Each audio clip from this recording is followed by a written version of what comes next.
ابو طمیلہ یحییٰ بن واضح نے خبر دی، انہیں فلی بن سلیمان نے، انہیں سعید بن حارث نے، انہیں جابر رضی اللہ تعالی عنہ نے کہ نبی کریم صلی اللہ علیہ وآلہ وسلم عید کے دن ایک راستہ سے جاتے پھر دوسرا راستہ بدل کر آتے۔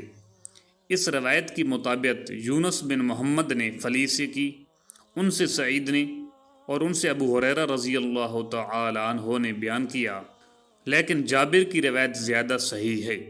صحیح بخاری حدیث نمبر 986۔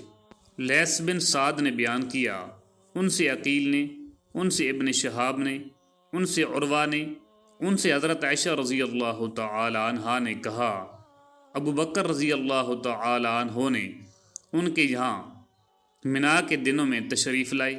اس وقت گھر میں 2 لڑکیاں دف بجا رہی تھیں اور بعاث کی لڑائی کی نظمیں گا رہی تھیں۔ نبی کریم صلی اللہ علیہ وآلہ وسلم چہرہ مبارک پر کپڑا ڈالے ہوئے تشریف فرما تھے۔ ابو بکر رضی اللہ تعالی عنہ نے ان دونوں کو ڈانٹا۔ اس پر آپ صلی اللہ علیہ وآلہ وسلم نے چہرہ مبارک سے کپڑا ہٹا کر فرمایا کہ اے ابو بکر جانے بھی دو، یہ عید کے دن ہیں اور وہ بھی منا میں۔ صحیح بخاری حدیث نمبر 987۔ اور حضرت عائشہ رضی اللہ تعالی عنہا نے کہا کہ میں نے ایک دفعہ نبی کریم صلی اللہ علیہ وآلہ وسلم کو دیکھا کہ آپ صلی اللہ علیہ وآلہ وسلم نے مجھے چھپا رکھا تھا اور میں حبشہ کے لوگوں کو دیکھ رہی تھی جو مسجد میں تیروں سے کھیل رہے تھے۔ حضرت عمر رضی اللہ تعالی عنہ نے انہیں ڈانٹا، لیکن نبی کریم صلی اللہ علیہ وآلہ وسلم نے فرمایا کہ جانے دو، اور ان سے فرمایا اے بنو ارفدہ تم بے فکر ہو کر کھیل دکھاؤ۔ صحیح بخاری حدیث نمبر 988۔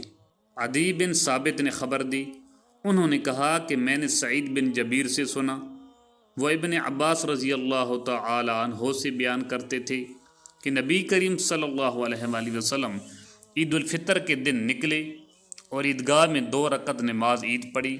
آپ صلی اللہ علیہ وآلہ وسلم نے نہ اس سے پہلے نفل نماز پڑھی اور نہ اس کے بعد۔ آپ صلی اللہ علیہ وآلہ وسلم کے ساتھ بلال رضی اللہ تعالی عنہ بھی تھے۔ صحیح بخاری حدیث نمبر 999۔